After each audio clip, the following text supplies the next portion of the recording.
Good afternoon. Welcome to Battleground to Breaking Ground. The Cohort 7 group is putting this together. We are today with Damon Cleaton at Cleaton's 4E Farms out in Kempner, Texas. He's on Facebook, he's online, you can look him up. Today we're going to reclaim some potato rows that he's already harvested. We're going to pull the tractor out, do some cultivating, do some plowing. We'll lay the plastic, then we're going to come back in and plant some banana peppers in those same rows.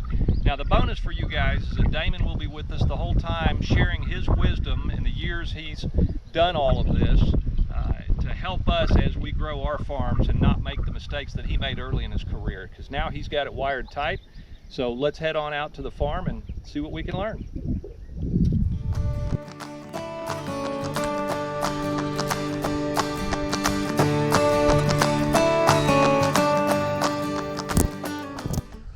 Alright, so what I'm going to do now, I'm going to go through with a middle buster and I'm going to kind of break this up. We had potatoes planted up in here until the past couple of weeks. So I'm going to go through, I'm going to plow this stuff up with a middle buster.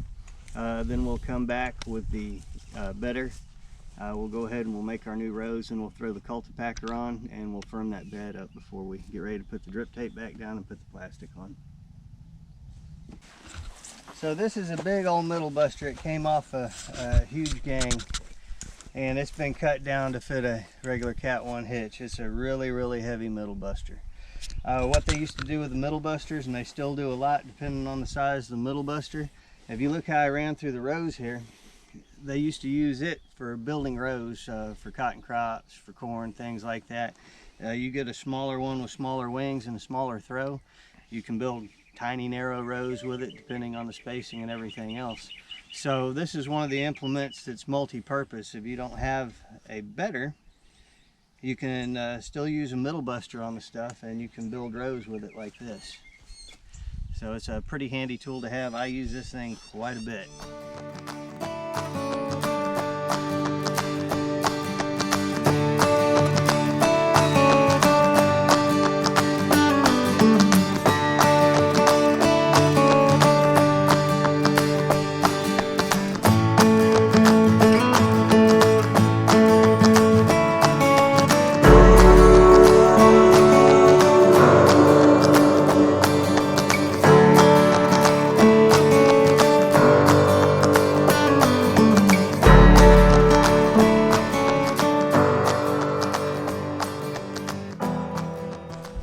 Now getting over to this is the disc bedder. And what we do when we hook this up, we'll take it, put it on the back of the tractor, we'll angle the discs out for how wide we want the row. So we'll measure across from the inside. And then we just shoot back down these rows. What it'll do, it'll take the dirt from the outside and it'll throw it up on the inside and mound it.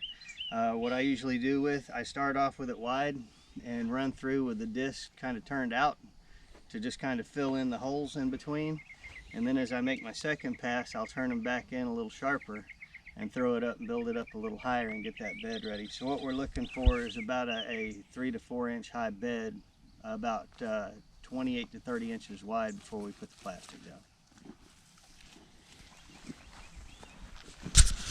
Give me that ranch off the front. Off the front right here.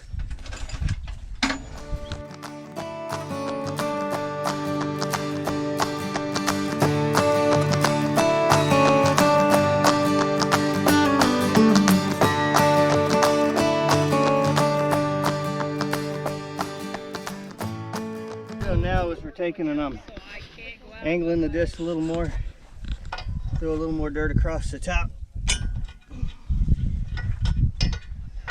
and then we'll take this off, get the cultipacker and come back and run over it and flatten it out and pack the bed.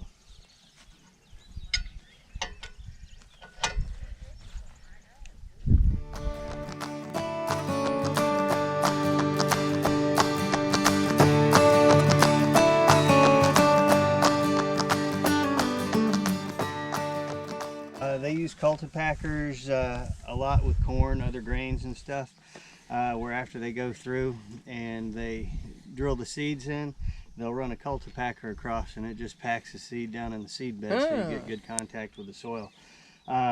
These things are usually about 16 to 20 feet long. This came off of a 12-footer that had two 4-foot pups on either side, so this is one of the pups. For what I do, I mean, that's the perfect width to go through and get my beds made up for my rows.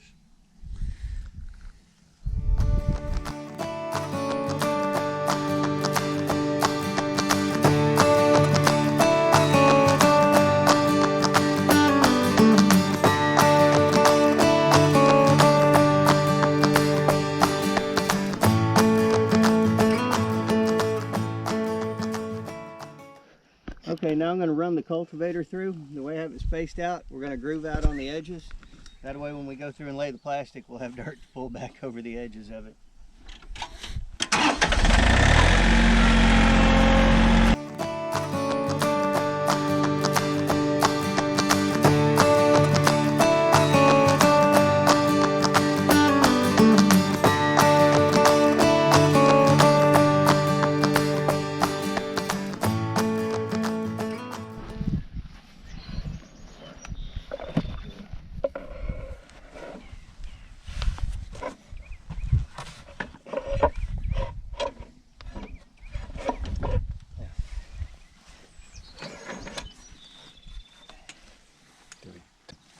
Okay, since we don't have a drip tape layer, we used to get it where I'd get my kids and they'd get on either side and they'd walk down the roll with a reel.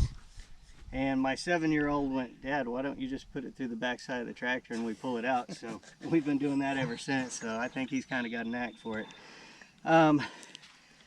What this is 5/8" drip tape. It's used on row crops. This is on a 12-inch spacing. It's 3.6 gallons per minute per 100 feet.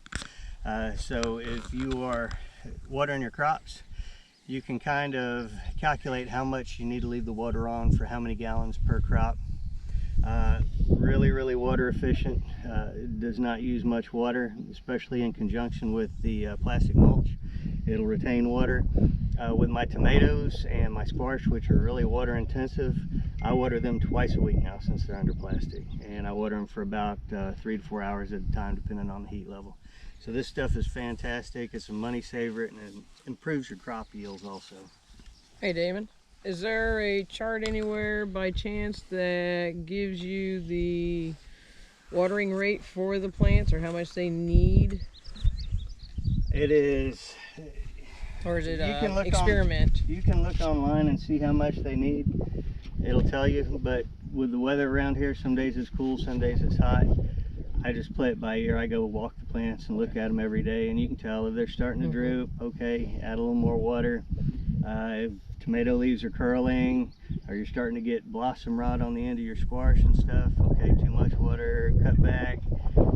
One thing I always do, I'll stick my finger down in the hole next to the plant and just kind of feel the moisture. Once you do it for a while, you can tell, okay, they need to be moist but not saturated, and there's some trial and error involved with it depending on where you are, what your soil type is, everything else. If you're on sandy soil, you're going to have to run a lot of water through it, especially if you get into really water intensive crops like cantaloupes, watermelons, that type of thing.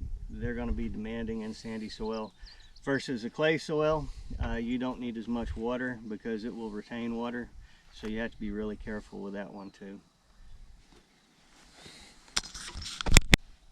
I don't know if y'all want to see this. Okay, there's two ways you can do it off. There's automatic flush valves that they sell that go on the end and they're twist locks, so you push them in and you twist it down, it creates a seal, and then they have a cap on the end if you're going to flush your lines, which I suggest flushing your lines quite a bit, especially if you're pulling off of like surface water, ponds, things like that, or if you're pulling off of a well. You want to keep the lines flush, keep them free of sand. But I am running off of co-op water, so it's treated water. I only usually flush them once a year. Because I don't worry too much about contamination, which is another thing you still want to do every year when you run your lines for a little bit, is go out and test the water coming out of the end, make sure there's no pathogens building up. Because even though these valves push out, and when you shut it off, I have a one-way check valve that keeps the pressure on them, it can still get infiltration in it. So you always want to go through and do your water testing off your irrigation, make sure everything's copacetic. But The easiest way to do it is you figure eight the end of the tape. You cut off a little end, you bend it over, and you slide it in there like this. And that's the cheap and dirty method to getting your drip tape line sealed off on the end. You just walk it down there, huh? Yep. And then, hey Jose, where were those things at? I get them, I know where they're at. Fence line. Okay. I know where they're at.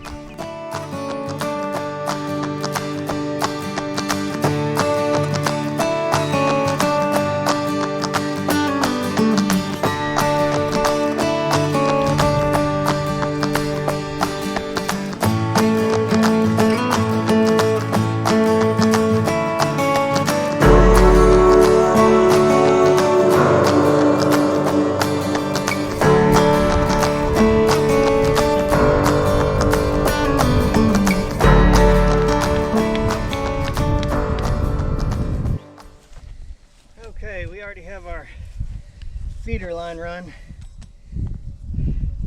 so we're just going to work off of this one.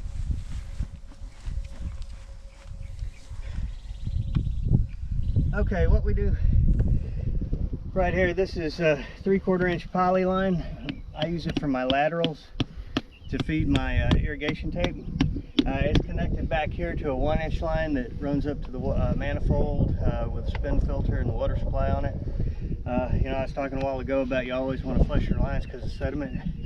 You always want to have at least a 200 mesh spin filter canister on your water too before it goes in with a backflow preventer. That way you're not pushing anything back into your water system and you're cleaning everything out that's coming in through the water system.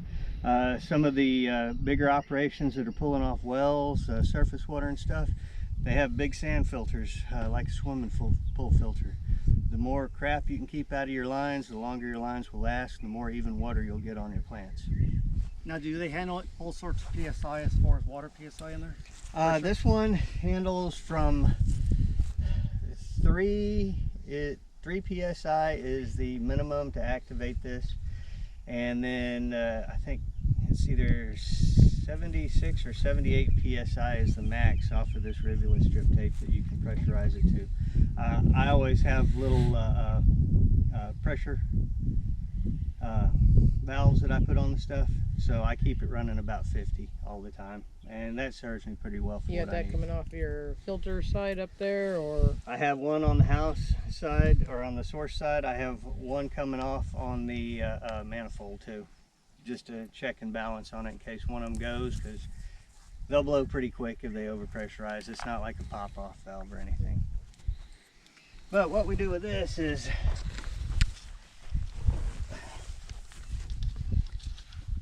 we'll go back up here past, oh, we can go from that. Okay, right here is one of the emitters. So we are going to cut on this side of the emitter. And one thing you always want to do as soon as you cut you a piece off the end and figure eight it and close your line off on the reel. That way you're ready to go for the next time and you're not getting anything up inside of your roll of drip tape. There we go, good to go with that again. We'll tuck it right back up here. Now what I use on my laterals, I like to use the tie-ins that have valves on them. That way, if I'm running down this row of crops, my potatoes are going to take more water than my peppers are. So I can have the system running, you know, for a couple hours, and then I can come out and I can turn the valve and cut off the line going to the peppers to keep from overwatering them, but I'm still putting water out to potatoes. There are automated systems that like Netafim and other companies make, but you know, this is the cheap and easy way to do it when you're starting out trying to save money. Now what you do with this is you take the end of your drip tape here and it just goes over the end of that, and then it's a twist lock. You just turn it down, tighten it up,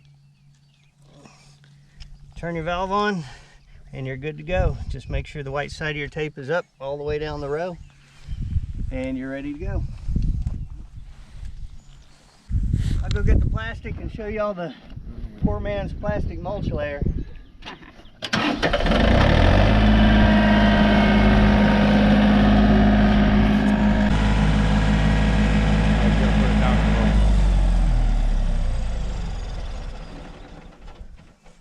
Now this is the most challenging part of this, because the easiest way I found, if you use this, I made this out of galvanized water pipe to hold my plastic, put it on the forks, and it stretches better if you're backing up.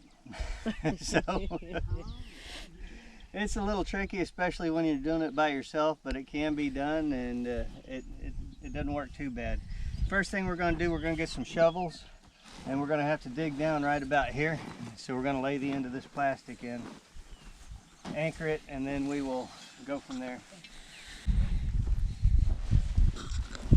Okay. When you get in here, start covering that up.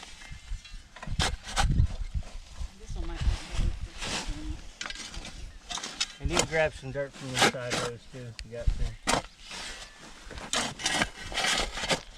How thick is that plastic? This is 1.5 mil. And it sees this as a last? If you do it right, you can get it through a year.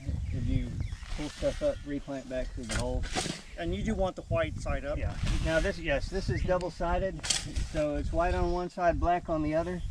I like to use white in the spring and summer because it's reflecting a lot of heat back off, and it's also shining a lot of light up on the bottom part of the plant. So if you got thick foliage on a plant, it's catching it from the bottom too.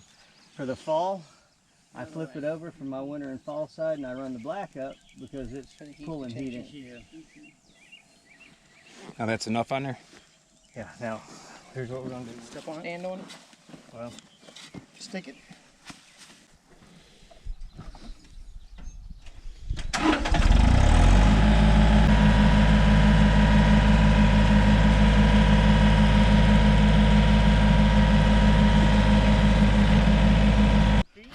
Damon, you want it covered, or say again? you want it every 2 feet, or how many? Well, to hold it down, I go every 2 feet. Once I get all the plastic laid, then I come back and I just And finish. cover along the edges and finish it off.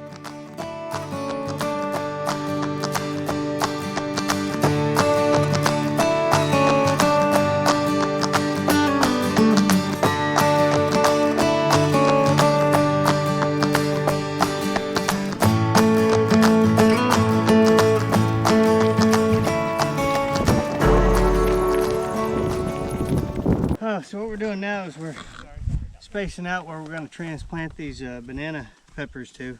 So I'm going through and I just kind of step it out and poke a little hole, then we'll go back, cut a hole in it big enough to get the transplant in.